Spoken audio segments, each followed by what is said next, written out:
Okay, we are back. I'm very happy to have on the Goldstein on Gelt show Diane Coyle, who's an economist. She's a professor of economics at the University of Manchester, and she just came out with two new books. One of them is called GDP, A Brief but Affectionate History, and the second one is called The Economics of Enough, How to Run the Economy as If the Future Matters. Diane, a real pleasure to have you. It's my pleasure. So GDP is a phrase that people hear all the time on the news, and it sounds like it must be terribly important. But in your book, actually, you argue that it may not be the most important thing.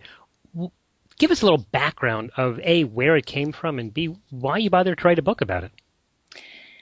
It is really important in practice because we all know that when the figures come out each quarter, all the media commentators and the politicians hang on whether it's gone up by 0.1% or 0.3%, and it seems profoundly important. And I gradually realised that it was perhaps not the best guide to what we would want our policymakers to be thinking about. Apart from anything else, it's a very abstract idea. We think about GDP as being something like you're trying to measure the height of a mountain, and you can measure it more or less accurately. Actually, it's not like that at all. It's an artificial construct.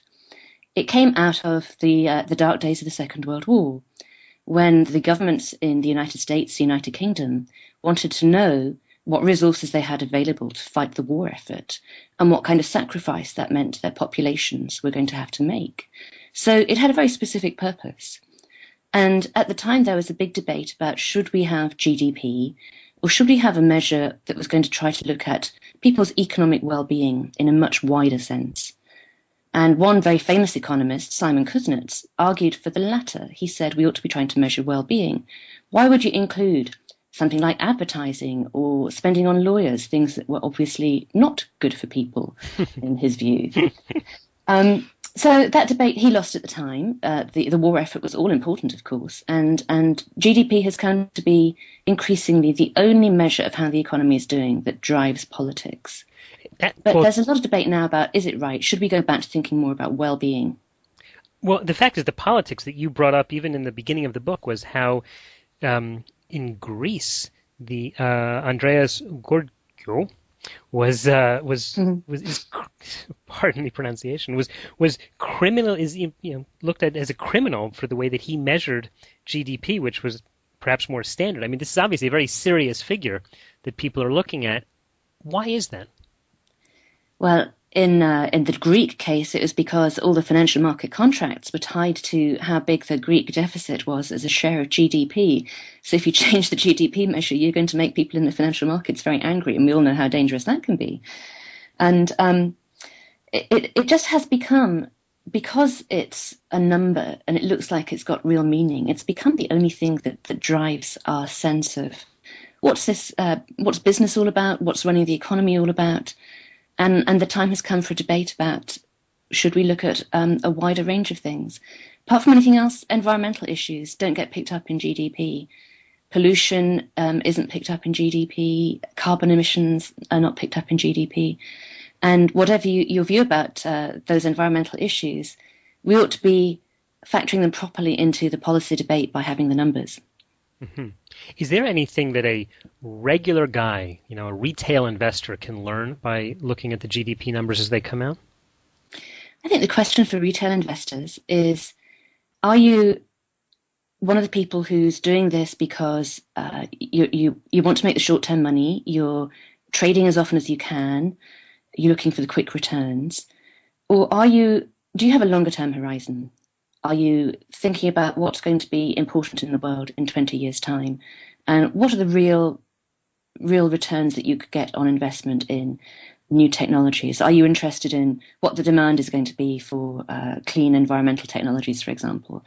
So I think a lot of it depends on the person. And there's no shame in being short-term about it. But I think for many people, the question about longer-term meaning might be more important. Mm-hmm. If there was a number that someone wanted to hang his hat on in making decisions other than the GDP, what would you suggest people look at? That's part of the problem. There's no single number. And perhaps there can't be a single number because there are lots of things that affect our well-being, or social welfare, as an economist would call it. And there are trade-offs between some of them too. As a person, you often think about, have you got the right work-life balance? But obviously, there's a trade-off between your work-life balance and the amount of income that you make from working. And those kinds of trade-offs apply at the level of the whole economy as well. Mm-hmm. So the approach a lot of people are taking is what's called a dashboard. And the OECD, Organization for Economic Cooperation and Development, has a great website with something called the Better Life Index, where they put all of these separate indicators on one visualization, and you can change what's most important to you and see how your country then does compared to other countries.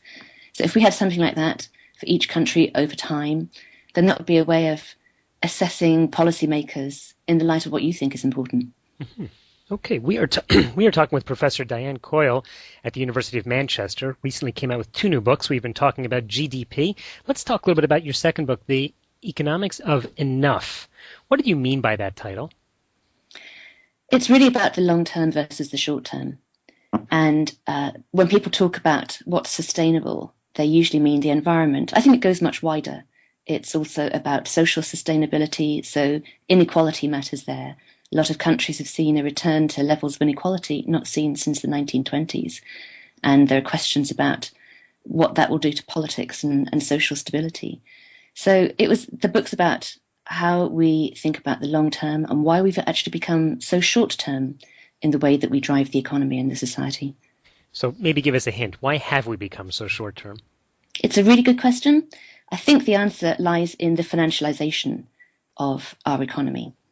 This actually dates back to 1916, when Henry Ford, who was 58% majority owner of Ford Motors, announced a special dividend, and then he reneged on that because he wanted to spend some more money on employee benefits.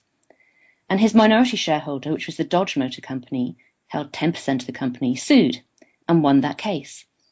And that was the origin of the fiduciary duty that public companies have to their shareholders, which has gradually over time come to trump any other obligations that companies have. But even if you think that's right, it's also become very short term. So we have quarterly earnings announcements, we have nanosecond trading in financial markets.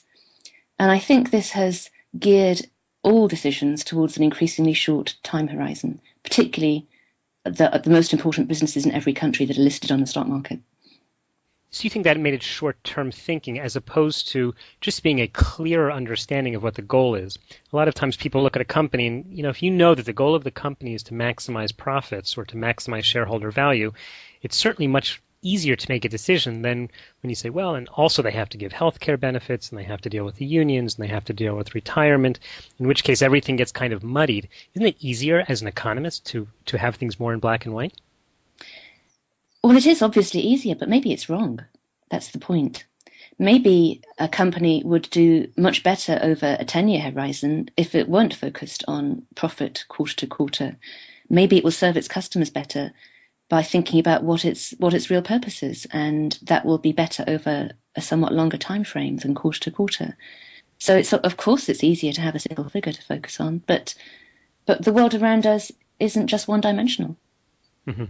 If you were looking to change these economic attitudes, would you consider, is it possible even today? Would society cooperate and would the politicians cooperate?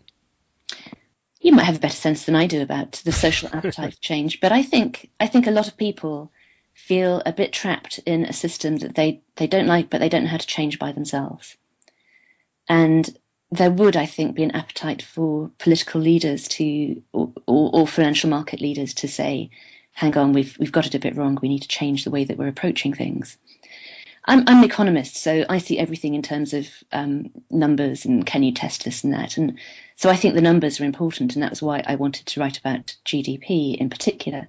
I think we have to give policymakers tools by developing for them a set of different indicators. And GDP growth is important, and it always will be. It drives jobs and it measures innovation.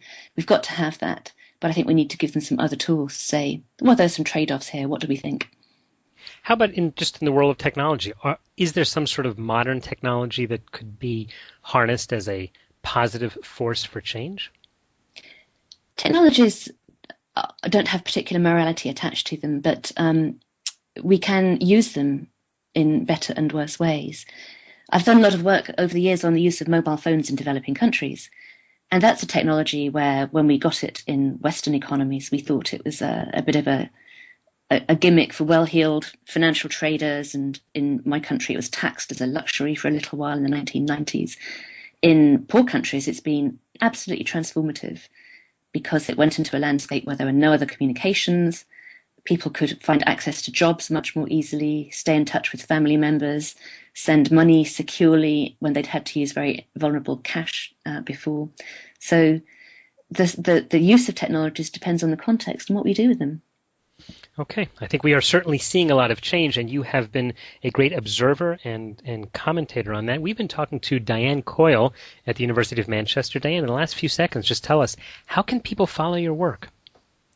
Apart from my books, The Economics of Enough and GDP, A Brief But Affectionate History, I run a blog called The Enlightened Economist and read lots of books and write about them there.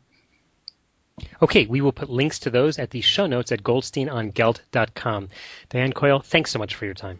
Thank you. It's been great talking to you. You've been listening to the Goldstein on Gelt Show with money maven Doug Goldstein. Doug's weekly radio show is heard around the world, but if you miss it, you can download the podcast at www.goldsteinongelt.com. The Goldstein on Gelt Show gives you up-to-date financial ideas so you can get on the path to financial freedom.